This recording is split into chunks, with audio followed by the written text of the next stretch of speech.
ሰላም በመላው ዓለም የምትኖሩ የሀሁ ለሁሉም የኦንላይን ትምህርት ቤት የዩቲዩብ ቻናል ቤተሰቦች በያላችሁበት ሰላማችሁ ይብዛ። ሀሁ ለሁሉም የኦንላይን ትምህርት ቤት አማርኛ፣ እንግሊዝ፣ ሂሳብ እንዲሁም የተለያዩ የማህበራዊና የተፈጥሮ ሳይንስ የትምህርት አይነቶችን ብቃት ባላቸው አስተማሪዎች 24 ሰዓት የማስተማር አገልግሎት እየሰጠ ይገኛል። ቪዲዮ ላይ ባስቀመጥነው ስልካችን በኢሞ፣ በቴሌግራም፣ በዋትሳፕ ይደውሉልን። በተመቻችሁ ሰዓት የምትፈልጉትን የትምህርት አይነት እናስተምራለን። ሰላም እንዴት ናችሁ? የሀሁ ለሁሉም የኦንላይን ትምህርት ቤት ቤተሰቦቻችን እንዴት ናችሁ? ሀሁ ለሁሉም የኦንላይን ትምህርት ቤት በዩቲዩብ ቻናሉ የተለያዩ ትምህርታዊ ዝግጅቶችን እያቀረበ ይገኛል። እንግዲህ በዛሬው ዝግጅታችን የአማርኛ ፊደላትን ከሀ እስከ አ ድረስ ያሉ ፊደሎችን ይዤላችሁ መጥቻለሁ። እንግዲህ በእነዚህ ፊደሎች ቅርጻቸውና ድምጻቸውን እያንዳንዳቸውን ከአንድ እስከ ስምንተኛ ቤተሰቦቻቸው ማለትም ስምንተኛ ቤተሰቦቻቸው ጋር እነዚህን ውስብስብ ፊደላት የሚባሉትን ጨምሬ ይዤላችሁ መጥቻለሁ። እነዚህን ፊደሎች በቀላሉ እንዴት እንደምትረዱ ሙሉ የአማርኛ ፊደሎቹንም እንደዚሁ በቀላሉ በምን መንገድ ቅርጻቸውና ድምጻቸውን መያዝ እንደምትችሉ አሳያችኋለሁ። ሳብስክራይብ ያላደረጋችሁ ቤተሰቦቻችን ማንኛውንም ትምህርታዊ ቪዲዮ በምንለቅበት ሰዓት በሰዓቱ እንዲደርሷችሁ ሳብስክራይብ አድርጉ። ላይክ፣ ሸር እያደረጋችሁ ዩቲዩባችን አበረታቱ። ከዛ ውጭ ደግሞ ከኛ ጋር መማር የምትፈልጉ ልጆች ታች ዳር ላይ የዩቲዩብ ቻናላችን ስልክ ቁጥር አለ። በዚህ ስልክ በኢሞ፣ በዋትሳፕ፣ በቴሌግራም በማንኛውም ሰዓት ብትደውሉልን ወይስ ብታስቀምጡልን ቴክስት ብትጽፉልን እናንተን በሚመቻችሁ ሰዓት በማንኛውም ሁኔታ እንድትማሩ ሁኔታዎች እናመቻቻለን። አሁን ቀጥታ ወደ ትምህርቱ ይዣችሁ ልሂድ። መጀመሪያ እናንተ ማወቅ ያለባችሁ ነገር ቢኖር በአማርኛ ፊደላት ውስጥ የመጀመሪያ ፊደላት የሚባሉትን ማወቅ ነው። ከዛ ቀጥሎ ደግሞ ከግራ ወደ ቀኝ ያሉ የስም አጠራሮችን ማወቅ፣ ከዛ ቀጥሎ ስለ ቅርጻቸው ታውቃላችሁ ማለት ነው።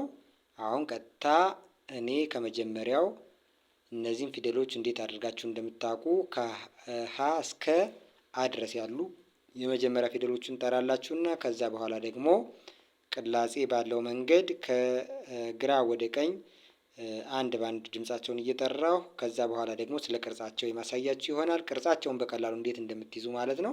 ቅርጻቸውን ብቻ ሳይሆን ድምጻቸውንም ጭምር አንድ ባንድ የአንደኛ የፊደላት ቤተሰብን፣ ሁለተኛ የፊደላት ቤተሰብን፣ አራተኛ፣ አምስት፣ ስድስት፣ ሰባት እዚያ ስምንተኛ ላይ ይዣቸው የመጣውን ውስብስብ ፊደላትን ጭምር በቀላሉ እንዴት እንደምትረዱ ማሳያችሁ ይሆናል። ተከታተሉኝ። ሀ ለ ሀ መ ሰ ረ ሰ ሸ ቀ በ ቨ ተ ቸ ነ ኘ አ። እንግዲህ እነዚህ የጠራሁላችሁ ፊደሎች እያንዳንዳቸው ወደ ጎን ስትሄዱ ሰባት ቤተሰቦች አሏቸው። ከዛ በተጨማሪ ደግሞ ስምንተኛ ላይ ውስብስብ ፊደላት በመባል የሚታወቁ እነዚህ ውስብስብ ፊደላት ከአንድና ከዛ በላይ ተነባቢ ድምጾች ያሏቸው ናቸው። ስለዚህ እነዚህ ከሁለት ተነባቢ ድምጾች አሏቸው። ለምሳሌ ኗ ስትሉ ኑና ዋ የሚል ድምጽ አለው። ኑንና ዋን ኗ። ስለዚህ በዚህ ውስጥ ሁለት ተነባቢ ድምጾች ይኖሩታል ማለት ነው። ለዚያ ነው ውስብስብ ፊደላት ወይም አንዳንዴ ዲቃላ ሆሄያት እየተባሉ ሲጠሩ ልትሰሙ ትችላላችሁ። እነዚህንም ጨምሬ ከእያንዳንዳቸው ቤተሰቦች ጋር ተያያዥነት ባለው ሁኔታ እያያያዝኩ በቀላሉ እነዚህን ሙሉ የአማርኛ ፊደላትን ለመረዳት በሚያስችል መንገድ የማቀርብላችሁ ይሆናል። አሁን ተከታተሉ። ሀ ሁ ሂ ሃ ሄ ህ ሆ ከዛ ኋ ኋ። እንግዲህ እቺ የሀ ቤተሰቦች ውስብስብ ፊደል ተብላ የምትመደበዋ ፊደል ናት። ኋ ኋላ እና ሌሎቹም የሆኑ ተያያዥነት ያሉ ቃላትን ለመጠቀም ይህን ፊደል ልትጠቀሙ ትችላላችሁ። ኋ። አንዴ ልድገምላችሁ። ሀ ሁ ሂ ሃ ሄ ህ ሆ። እዚያች ደግሞ ኋ። ይቺ ለ ሉ ሊ ላ ሌ ል ሎ። ከዛ ስምንተኛ ላይ ሏ ከለቤተሰቦች ጋር ተያያዥነት ያላት ውስብስብ ፊደል ማለት ነው። ሏ። አንዴ ልድገምላችሁ። ፊደልም ለ ሉ ሊ ላ ሌ ል ሎ። ከዛ በተጨማሪ ደግሞ ሏ ይህን ትይዛላችሁ ማለት ነው። ይሄ ደግሞ ሀ ሁ ሂ ሃ ሄ ህ ሆ። እዛ ኋ ኋ። እሺ አንዴ ሀ ሁ ሂ ሃ ሄ ህ ሆ። ከዛ ይቺ ደግሞ ኋ። ቀጣይ የመ ፊደል መ ሙ ሚ ማ ሜ ም ሞ። ይቺ ደግሞ ሟ ከመ ፊደሎች ጋር ተያያዥነት ያላት ውስብስብ ፊደል ማለት ነው። ይህንም አንዴ ልድገምላችሁ። መ ሙ ሚ ማ ሜ ም ሞ። እዛ ይሄን ሟ ብላችሁ ትጠራላችሁ። ቀጣይ ሰ ሰ ሱ ሲ ሳ ሴ ስ ሶ። ከዛ ውስብስብ ፊደል ደግሞ የሰ ቤተሰብ ሷ። ይህን የመሰለ ቅርጽ አለው። ሷ። አንዴ ልድገምላችሁ። ይህንንም ሰ ሱ ሲ ሳ ሴ ስ ሶ። ከዛ ሷ ትላላችሁ። ይህ ደግሞ ረ ሩ ሪ ራ ሬ ር ሮ። ከዛ ሯ ከረ ቤተሰብ ጋር የተያያዘችው ውስብስብ ፊደል ሯ። ይህንም ልድገምላችሁ። ረ ሩ ሪ ራ ሬ ር ሮ። እዛ ሯ። ይሄ ደግሞ ቀጣዩ ሰ ነው። ሰ ሱ ሲ ሳ ሴ ስ ሶ። ከዛች ሷ የሰ ቤተሰብ ውስብስብ ፊደል ማለት ነው። ሷ። ይህንም አንዴ ልድገምላችሁ። ሰ ሱ ሲ ሳ ሴ ስ ሶ። ከዛ ሷ።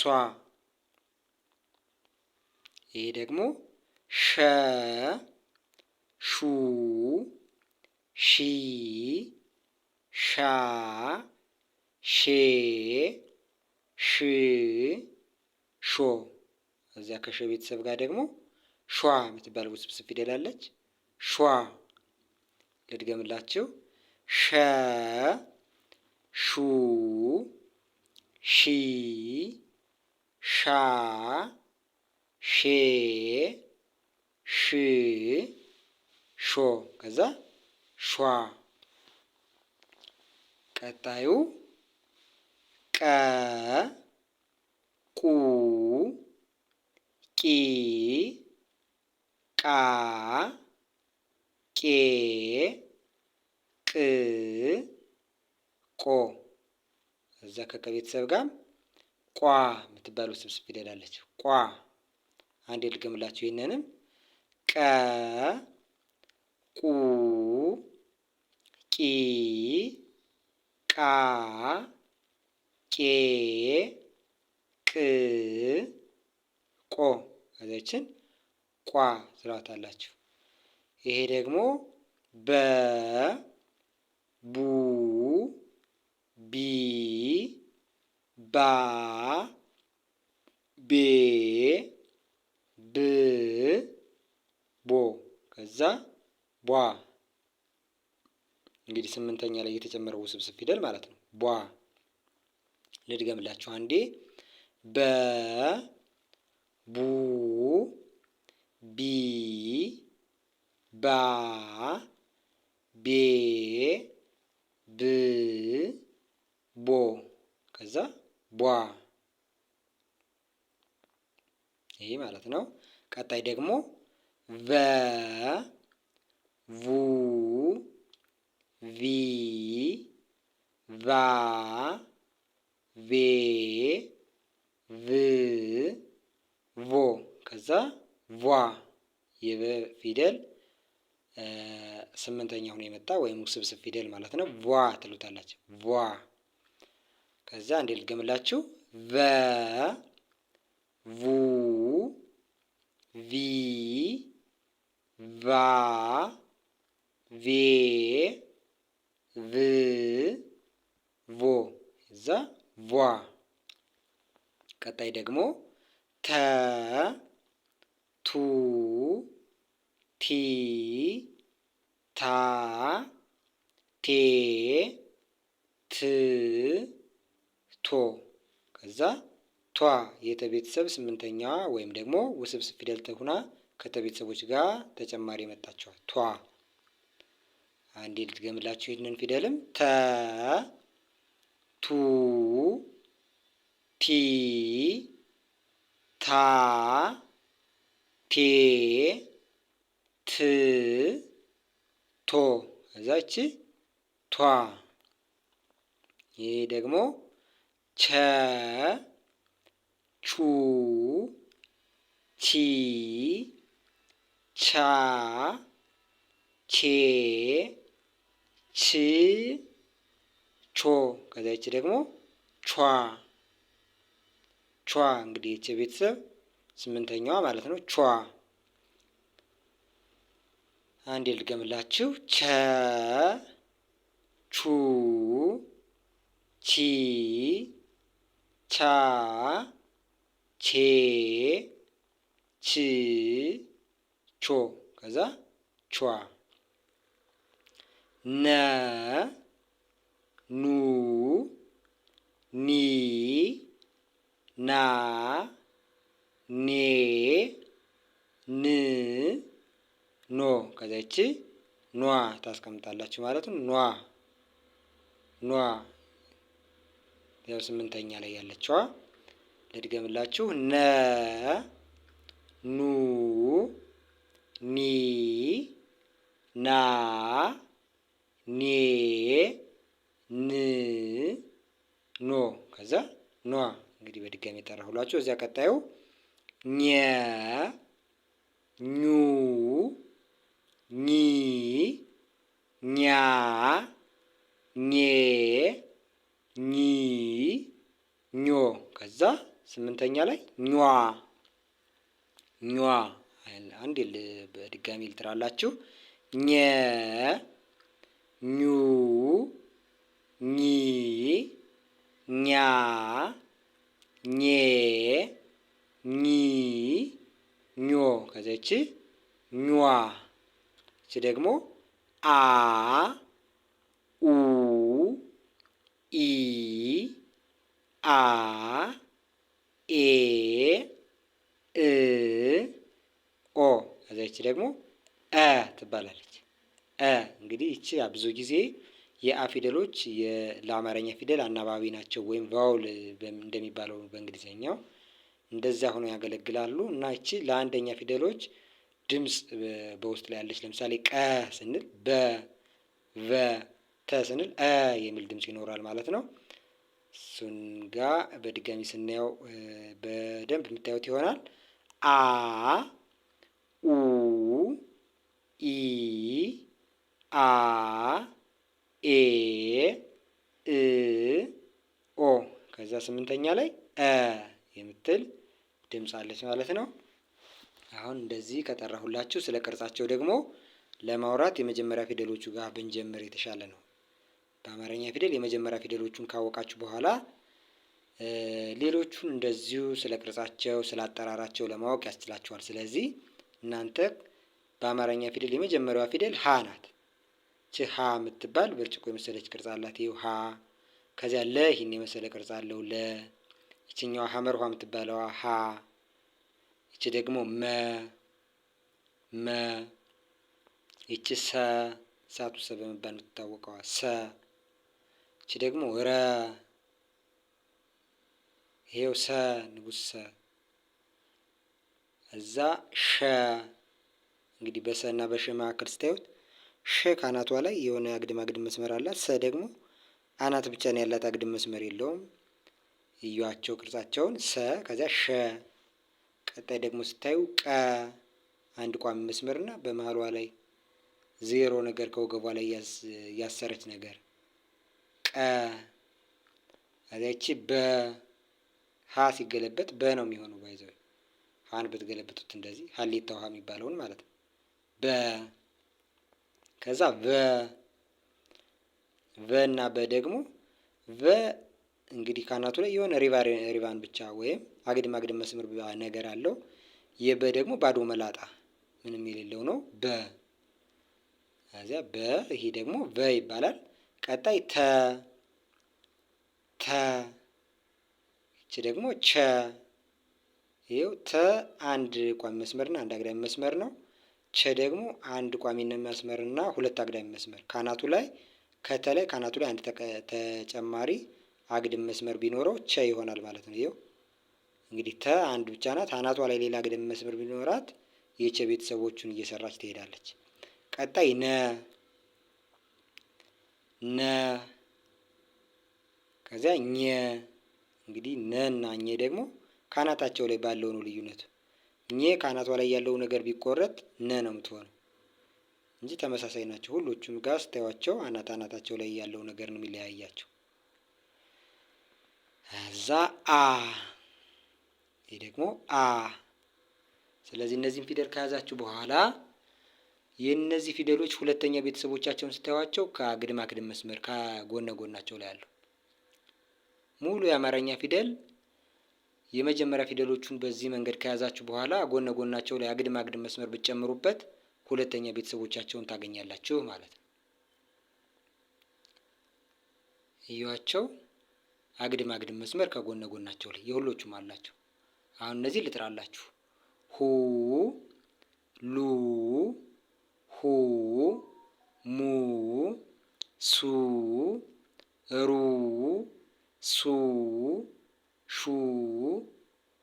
ቁ፣ ቡ፣ ቡ፣ ቱ፣ ቹ፣ ኑ፣ ኙ፣ ኡ። እንግዲህ ሁሉም የአማርኛ ፊደሎች የመጀመሪያ ፊደልን ከያዛችሁ በኋላ ከጎነ ጎናቸው ላይ አግድም አግድም መስመር። ስለዚህ እነዚህም በቀላሉ መለየት የሚቻለው ከጎነ ጎናቸው ላይ ባለው አግድም አግድም መስመር ነው። አሁን ሶስተኛ ቤተሰቦቻቸው ጋር ስንመጣ ደግሞ የመጀመሪያ ፊደሎቹን በደንብ ከያዛችሁ በኋላ እንደዚሁ ከእግረ እግራቸው ላይ ወደ ጎን ጠመም ጠመም ብታደርጉባቸው ምንድን ነው የሚሆነው? ሶስተኛ ቤተሰቦቻቸው ይሆናሉ ማለት ነው ከእግረ እግራቸው ላይ። ስለዚህ እነዚህንም ልጥራላችሁ። ሁሎቹንም ስታዩዋቸው እግረ እግራቸው ላይ ጫማ ነገር አለው። ስለዚህ ሶስተኛ ፊደል ቤተሰብ መሆኑን የምታውቁት በቀላሉ ሲነበብ ኢ የሚል አናባቢ ያልወጣ የሆነ ነገር ይኖረዋል። ኢ የሚል የድምፅ ቅላጼ ይኖረዋል። ቅርጹ ደግሞ ስታዩት ከእግሩ ላይ በቀኝ በኩል ወደ ቀኝ የተንሻፈፈ እንደዚህም እንደምታዩት ነገር ይኖረዋል ማለት ነው። አሁን ይህንን ስለ ቅርጹና ስለ ድምፁ እንደዚህ ይህን ያህል ከያዛችሁ ልጥራላችሁ። ሂ፣ ሊ፣ ሂ፣ ሚ፣ ሲ፣ ሪ፣ ሲ፣ ሺ፣ ቂ፣ ቢ፣ ቪ፣ ቲ፣ ቺ፣ ኒ፣ ኚ፣ ኢ። ስለዚህ ኢ የሚል ነገር ከላይ ጀምሮ ስታዳምጡት የሆነ ቅላጼ ትሰማላችሁ። ከዛ በተጨማሪ ደግሞ እግራቸው ላይ ወደ ቀኝ በኩል ሸፈፍ ያለ ቅጥያ ነገር ታያላችሁ ማለት ነው። ስለዚህ ሁለተኛ ፊደላት ከጎናቸው ላይ አግድም ብያችኋለሁ። ሶስተኛ ፊደላት ደግሞ ከእግራቸው ላይ ሸፈፍ ያለ መጀመሪያ ግን ምን አልኳችሁ? የመጀመሪያ ፊደላትን እነዚህን መጀመሪያ ላይ ያሉ በቀይ የጻፍኳቸውን እነዚህን ነገሮች ትይዛላችሁ። ወይም ደግሞ ሙሉ የአማርኛ ፊደላትን በምታነቡበት ጊዜ የመጀመሪያ ፊደላትን ትይዛላችሁ። ከዚያ በኋላ ሁለተኛ ፊደላት ከጎናቸው ላይ አግድም መስመር እንዳለው ኡ የሚል የድምፅ ቅላጼ እንዳለው፣ ሶስተኛ ፊደሎች ደግሞ እግራቸው ሸፋፋ እንደሆነ ኢ የሚል የድምፅ ቅላጼ እንዳለው ትይዛላችሁ። አራተኛ ጋር ስንመጣ ደግሞ እነዚህ ባለ ሁለት እግር ፊደላት የሚባሉት በግራ በኩል ያለው እግራቸው ያጥራል። በግራ በኩል ያለ እግራቸው ያጥራል። እግር የሌላቸው ፊደሎች ደግሞ እግር ይቀጠልላቸዋል። ለምሳሌ ነሃ፣ ነመ፣ ነሰ ስታዩዋቸው እግር የላቸውም። ይሄው እግር አላት። እዚህ ጋር ሀ ማ ይሄው እግር ተጨመረላት። ሳ ይሄው እግር ተጨመረላት። እነዚህ ነለ፣ ነሃ፣ ነሰ እና ነሸ ደግሞ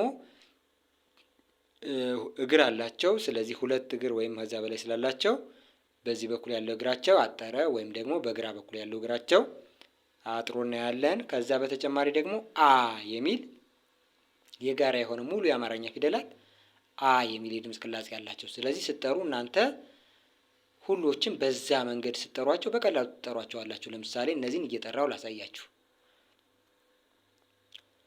ሀ ላ ሀ ማ ሳ ራ ሳ ሻ ቃ ባ ቫ ታ ቻ ና ኛ አ።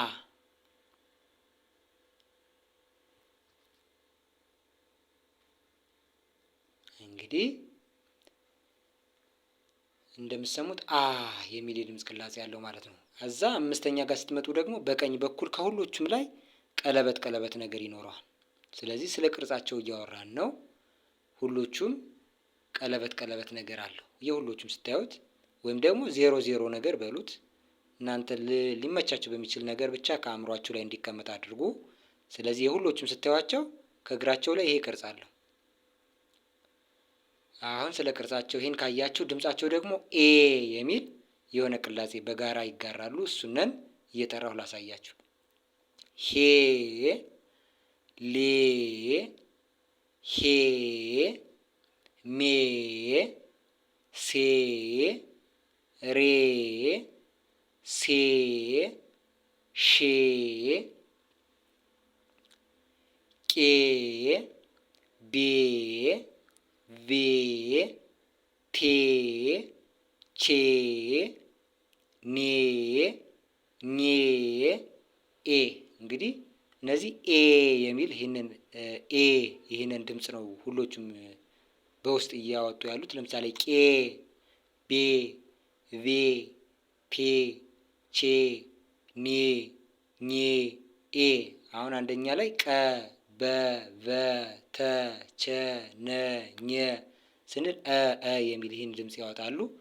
ስለዚህ ሁሎቹም የሆነ የሚያያይዛቸው ወይም የሚያመሳስላቸው የድምፅ ቅላጼ ያላቸው ማለት ነው። ስድስተኛ ጋር ስንመጣ ቅርጻቸው ሁሎቹም የየራሳቸውን ባህሪ ነው ያለው የቅርጻቸው፣ ግን ድምጻቸው የሚል ወይም ደግሞ የአን ስድስተኛ ፊደል የሆነ ድምፅ ሲያወጡ ይሰማሉ። እሱን ደግሞ እየጠራው ላሳያችሁ። ስለዚህ ህ ል ህ ም ስ ር ስ ሽ ቅ ብ ቭ ት ች ን ኝ እ።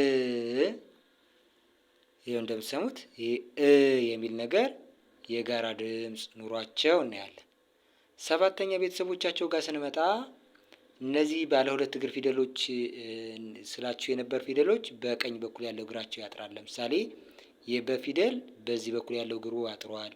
የበ ፊደል ይሄው ባለ ሁለት እግር ነው፣ ወይ ሁለት መስመር ወደታች የተዘረጋለው አንድ እግሩ በዚህ በኩል ያለው አጥሯል።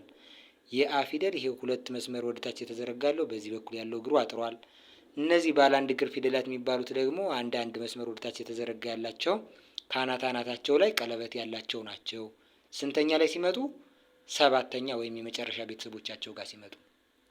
ከዛ በተጨማሪ ደግሞ ኦ የሚል ድምፅ ይኖራቸዋል። ስለዚህ ቅርጻቸው በቀኝ በኩል ያለ እግር ማጠር፣ ከአናቱ ላይ ቀለበት መኖር፣ ከዚያ ድምፅ ደግሞ ኦ የሚል ድምፅ መኖር። ቅርጻቸው በቀኝ በኩል ማጠር፣ አናታቸው ላይ ቀለበት መኖር።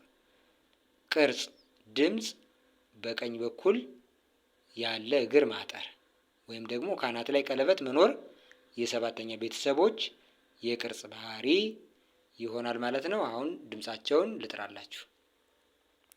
ሆ፣ ሎ፣ ሆ፣ ሞ፣ ሶ፣ ሮ፣ ሶ፣ ሾ፣ ቆ፣ ቦ፣ ቮ፣ ቶ፣ ቾ፣ ኖ፣ ኞ፣ ኦ። እንግዲህ ኦ የሚል ድምፅ ሰማችሁ ማለት ነው። ከዛ ውስብስብ ፊደል ተብለው የተጨመሩት ደግሞ እነዚህ እግራቸው ላይ አግድም መስመር ነገር የተጨመረባቸው ፊደሎች ኦ የሚል ድምፅ ይኖራቸዋል። ኋ፣ ሏ፣ ኋ፣ ሟ፣ ሷ፣ ሯ፣ ሷ፣ ሿ፣ ቋ፣ ቧ፣ ቧ፣ ቷ፣ ቿ፣ ኗ፣ ኟ። እዚያ ይቺ ደግሞ ይቺ ያው ከአናባቢ ናት። ለአንደኛ ፊደሎች ብዙ ጊዜ ቅላጼ ሆና የምትወጣ ለምሳሌ ለሰባተኛ ኦ፣ ለስድስተኛ ለአምስት ኤ፣ ለአራት አ፣ ለሶስት ኢ፣ ለሁለት ኡ እያለ የሆነ ቅላጼ እንደሚወጣ አሳይቻቸዋለሁ። አንደኛ ፊደል ላይ ደግሞ የሚል ድምፅ አለ። ቀ፣ በ፣ ቨ፣ ተ፣ ቸ፣ ነ፣ ኘ እያለ ሲሄድ ይህ ድምፅ አለ ስለዚህ ይህን ያህል ነው። ስለዚህ እናንተም በዋናነት ማድረግ የሚጠበቅባችሁ የመጀመሪያ ፊደላትን መያዝ፣ ከዚያ ስለ ቅርጻቸው እና ስለ ድምጻቸው ደግሞ በዚህ መንገድ መረዳት በቀላሉ ትችላላችሁ። ከዚህ ውጭ በቀላሉ በአጭር ጊዜ ውስጥ አማርኛን፣ እንግሊዘኛን፣ ሂሳብን በአጭር ጊዜ ውስጥ ለማወቅ የምትፈልጉ ልጆች እኛ የኦንላይን ትምህርት ቤታችን በማንኛውም ሰዓት 24 ሰዓት እያገለገለ ይገኛል። ስልካችን ታች ላይ ተቀምጠዋል። በማንኛውም ሰዓት ብትደውሉልን፣ ቴክስት ብትጽፉልን ወይም ደግሞ ቮይስ ብታስቀምጡልን ሁኔታዎችን አመቻችተን እናንተን በሚመቻችሁ ሰዓት እንድትማሩ እናደርጋለን። በተረፈ በሌላ ትምህርታዊ ቪዲዮ እስከምንገናኝ ሰላም ሁኑ።